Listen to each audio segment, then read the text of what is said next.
welcome back to my channel. This is Kathy. If you're new here, thank you so much for dropping by. I hope you guys subscribe. And if you are a returning viewer, thank you so much for making my channel a part of your viewing pleasure. Today we will be talking about everything that a beginner needs to know when it comes to diamond painting.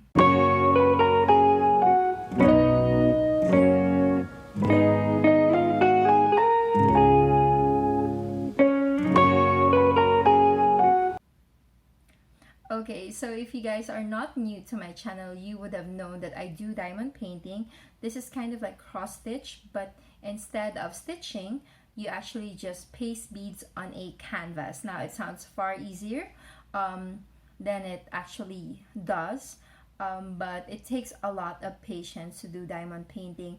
Now that we are all kind of stuck at home, a lot of people have turned to it, and a lot of people have questions. You see, I actually have a Facebook group, which I will link down below, for diamond painting enthusiasts here in the Philippines. I started this around 4 or 5 years ago, and I realized that there are so many people who are finally getting into it, and they have questions on what they have to know or what they need to know when they're starting out. So let's get the ball rolling.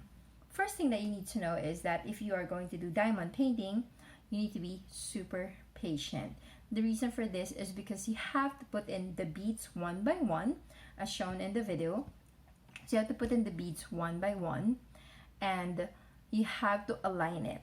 So you have to make sure that they're all in the same line, that they all look, kind of in one straight lane, so that your photo, the final product, would actually look like this or this.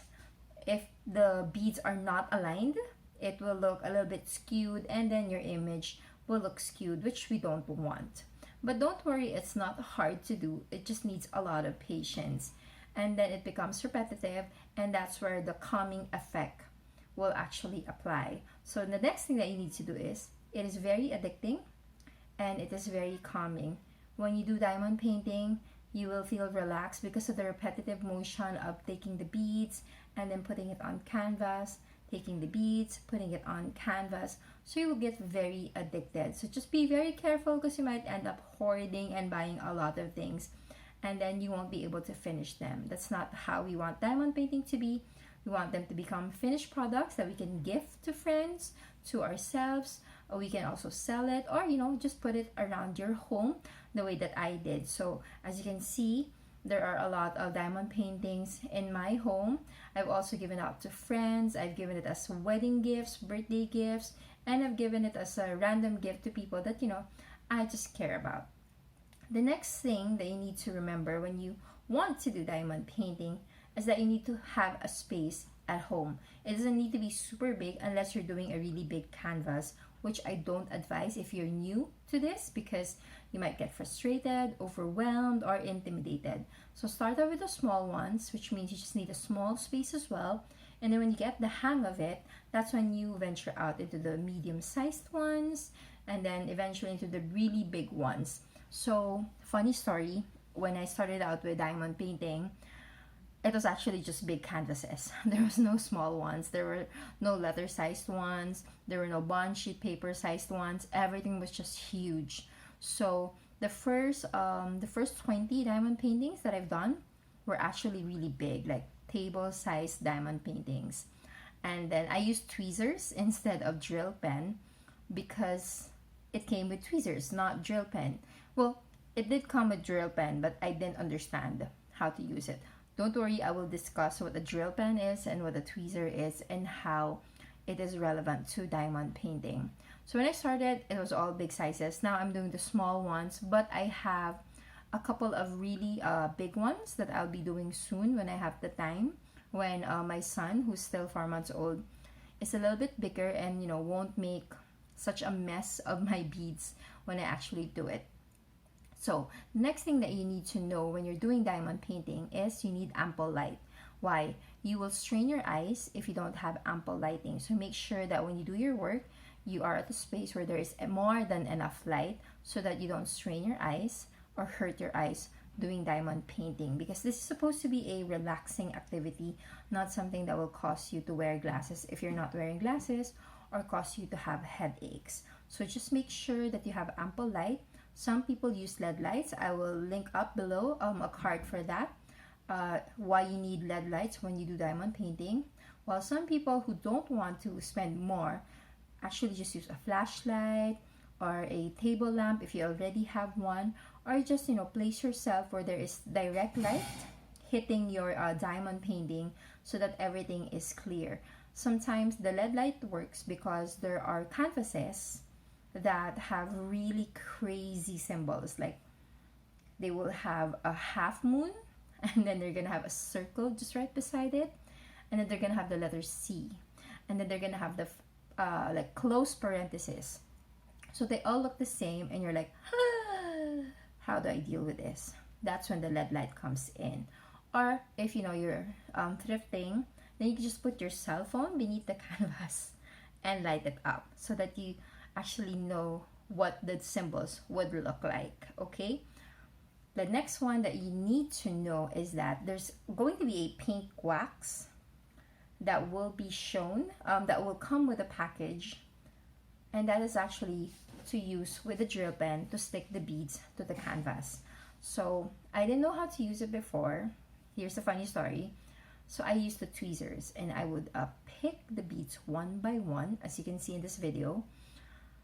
I would pick the beads one by one, and I would place it. I did this for about 3 years with so many huge canvases, until I finally saw a YouTube video of a person using the drill pen. I was like, oh, that's what you use it for. That's how you use it. And it was such an eye-opening moment. And I shared it with a lot of other diamond painting enthusiasts. And they were like, bless you, child. You have so much patience. And like, what have you done? So it was really funny, but thankfully, now I know the difference between the two. And now I can do both. But I prefer the drill pen. It's easier for me. So some people prefer the tweezer, and then some people prefer the drill pen. For me, whatever floats your boat, whatever makes you happy, whatever works for you, go ahead and do it. And then if you get a canvas, especially from China, sometimes it can get messy and it becomes flat, or there's like lines on it, or there's a bubble. Just make sure that you laid out the canvas, put heavy books, and if there's like a bubble, so there's a plastic and a bubble between the canvas, get a cutter, very lightly poke the bubble, and it'll lay flat. And then that's going to work. And then just make sure that, kind of let it air for 24 hours, and then you can start using it and just doing your diamond painting. Now, other people have also asked me, do you roll it? Do you frame it? Do you lay it flat? It really depends. My personal choice is that after you've done your art, and this is something that you spend time on. So, for me, it's art. It's something that you put your heart and soul into. So I should take care of it. That's my thinking. So I would actually seal it. For me, I would seal it. I would use Primero Classic if you're in the Philippines. We could also use just a craft glue, or you could use Mod Podge if you're in the US. And just make sure that you get the sparkly one to make sure that the sparkle of the diamond painting beads stay the same. And then seal it, let it rest for 24 hours. And then for me, I roll it. Some people say that you should roll it with the beads out, but I roll it with the beads in. I don't know, that's just my particular preference. If the beads are out, I feel like they're accumulating dirt, but if they're inside, they're covered and protected. But the best suggestion I can give you is find a cheap framer and have your work framed immediately. If you already have, say, about 5, and then you can get a cheaper price, have it framed immediately so that it doesn't go to waste. Now, the last thing is that get a supplier, or find a supplier that you can trust. I've had this supplier, I will link her down below. Her stuff are not cheap, but everything is quality. I've never had a problem with any canvas that I ordered from her. I've had personalized canvases of my cat, my son, and everything just looks amazing. The details are always clean, the canvas is always great, the stickiness is just right. When I try ordering from others, I always have issues, but with my supplier, the one I'm linking down below, I've never had an issue. So find one that works for you, that works with you, and someone that you can trust, because diamond painting is an art, and you don't want to, you know, cheapen your art or haggle your art away, and then you have problems, and then you end up just throwing it in the bin or in the trash, which would be really, really sad. So that for me is what matters. And then for the containers of your beads, I used to use small Ziplocs, but then they're not really that friendly. So you can also get ketchup containers. They're cheap and they're more affordable, and you can buy by the bulk. I think here in the Philippines it's about 4 pesos. That's less than $1. I think that's even less than 10 centavos. You can get ketchup containers, and that's where you put your beads, and then you can just, you know, write on a piece of paper the number or the code, and then just tape it. So you don't need to get those super fancy jar containers that cost thousands of pesos. This is your art. If it's causing you stress because you need to buy this, buy that, it's expensive, it's out of the budget, stop it. So you just need like ketchup containers, you just need small Ziplocs, or you can just use the plastic that the beads come with, and then just tape over so that it doesn't spill.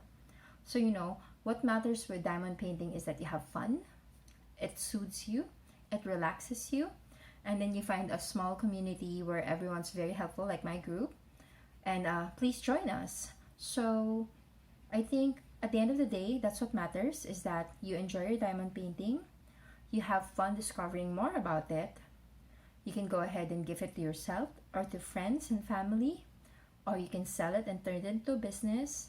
But at the end of the day, diamond painting should be something that makes you happy, because always remember that in this channel we are all about finding your happy, because we believe that you deserve it. And diamond painting is something that makes me happy, and I know it makes a lot of other people happy. So if that is something that, you know, you want to venture into, or you've gotten yourself into and would like to know more, please feel free to join our little group. Again, it's being linked down below. And then don't forget to subscribe, hit the like button, leave a comment, ring the bell, and I'll be more than happy to accept requests. This was actually a request. This video is a request from someone, and I will be doing a lot more diamond painting videos in the future, because this is one of the things I am passionate about. If you notice in the videos, I have a lot of topics, and this is because I like a lot of things. So I'm not a niche blogger. I am more of an everyday blogger, and here what I try to do is I try to share life hacks, tipid hacks. Yes, okay, so it's life hacks, tipid hacks. I try to share about art, so it's journaling and diamond painting for me. From time to time, I do reviews on food, tech, beauty, but mostly this is just really about the things that I love, the things that interest me. And if that's something that also interests you, then I hope you can join my very small community. Again, my name is Kathy. Thank you so much for watching, and I hope to see you again on the next video. Bye guys!